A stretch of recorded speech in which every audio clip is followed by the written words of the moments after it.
দুপুরে ভাত খাওয়ার পরে একটু ঘুমিয়ে গেছিলাম, ঘুম থেকে উঠেই দেখি পুরো সন্ধ্যা হয়ে গেছে। তাই আর দেরি করলাম না, চটপট করে রেডি হলাম। এরপরে এখন বাইরে যেতে হবে, সারাদিন বাইরে যাইনি।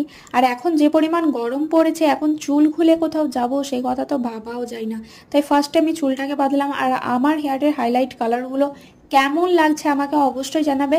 আমার কিন্তু অনেক বেশি পছন্দ হয়েছে। তারপর যেহেতু প্রচুর গরম লাগছিল, তাই একটু আইসক্রিম খেতেও ইচ্ছে করছিল, কারণ গ্রীষ্মকাল এলেই দেবে আইসক্রিম, কোল্ড ড্রিঙ্কস, ফ্রিজের পানি, এগুলো জাস্ট দারুণ দারুণ লাগে খেতে। তো চলো এখন আর দেরি করে লাভ নেই, বের হয়, কারণ এমনি অনেকটা সন্ধ্যা হয়ে গেছে আর বাইরে এত সুন্দর একটা ঠান্ডা হাওয়া দিচ্ছে। রাস্তায় যেতে যেতে ভাবছিলাম যে এখন কি খাওয়া যায়, তারপর মনে পড়লো যে অনেকদিন ঝালমুড়ি খাইনি আমি, সেই জন্য ঝালমুড়ি কিনে নিয়ে এসেছি। এটা ওখানে যায় তারপরে খাবো। আমার খাওয়া হয়ে গেছে ঝালমুড়ি, আর এদিকে কাজও হচ্ছে।